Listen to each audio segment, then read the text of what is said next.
And now, it's time for another Dice Tower review with Tom Vasel. Confusion by Robert Abbott is one of the newest games to be put out by Stronghold Games. They've been republishing older games, and we've already seen their fantastic Code 777.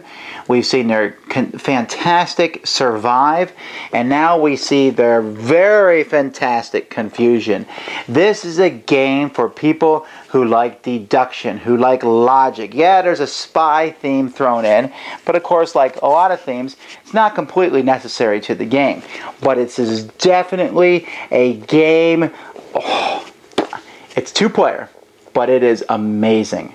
Let's take a closer look at it. From production to gameplay, this is one that is not leaving my collection.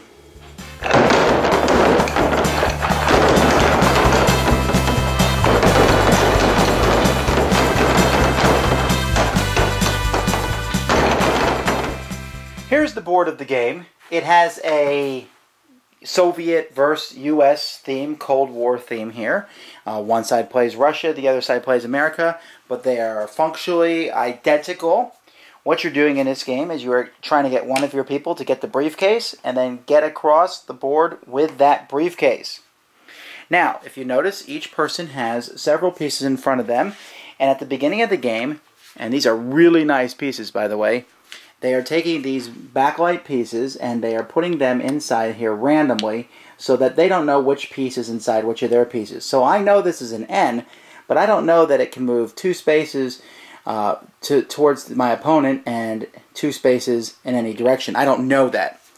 But all I know is that that is piece N, and it goes right there. I do, however, know how all my opponent pieces move.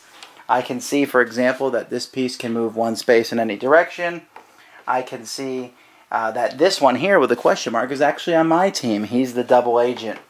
And so we get ready to play the game. Like I said, the object of the game is to grab that briefcase and get it across the board. Now, on my turn, I simply take a piece, any piece I want, and move it. So let's say, for example, I say I'm going to move the C 2 spaces forward. Now, my opponent knows that I'm allowed to do that. I don't. But he says, yes, you can do that. So then at this point, I take this huge board that I have, and I'm going to look at this and say, okay, this is, well, actually, I have the wrong board. That's the U.S. board. I don't want their freedom-loving board. I want my Russian board. Okay, so I look at my board here, which I haven't erased from the last game that I played, but you can see that you mark off, for example, that piece that I moved was C, and he said that it could move 2 spaces forward. So I look here, this shows all the pieces. I say, well, it could be any of these, so I would mark off all the ones. That's already done for me. All these pieces are marked off because it can't be one of those, so I know it's one of these pieces. And as time goes by and you put more X's on the board, you can narrow down and figure out what your pieces do. Because if I had tried to move that 2 spaces forward and my opponent had said, no, you may not do that, then I would know that I could not move that piece in that direction, and I would cross things off accordingly. The problem is each side has that double agent, and when your opponent tries to move the double agent, I can say yes or no. I can say whatever I want. However, if I mix and match my clues that I give my opponent, he's going to figure out pretty soon that that's a double agent, and he'll stop moving him. Now, once you get the briefcase with one of your pieces, you can move with the briefcase, or you can pass the briefcase to another agent as long as you pass that briefcase the way that an agent can move. So, for example, if he can move 3 spaces forward, then he could pass it up to 3 spaces forward.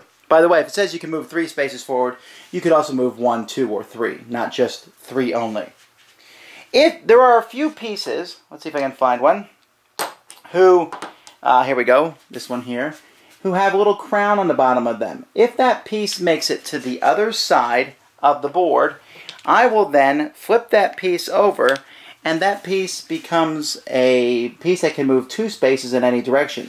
Now that's useful for several reasons. 1, it's very powerful, and 2, I know what it is. And I guess I should mention a pretty critical part of the game is if you land on an opponent's piece, you've captured it and it's off the board. And that's basically the game.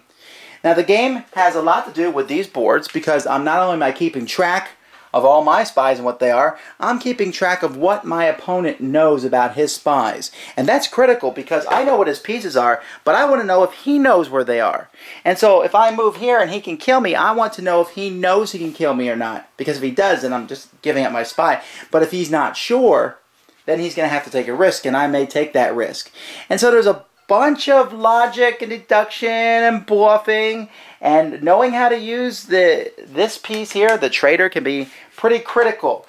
Now there are some discs that the game provides that give you a special ability that can be used one time, where you switch two of your pieces, or you can look at a piece, or something along that line. And I think that actually adds some strategy to the game. But as it is, essentially, it's an abstract strategy game. The theme is here, and it's a neat theme, but it really doesn't pertain to the game too much. But basically, you know what your opponent can do, and they know what you can do, but you're not sure of what you can do yourself.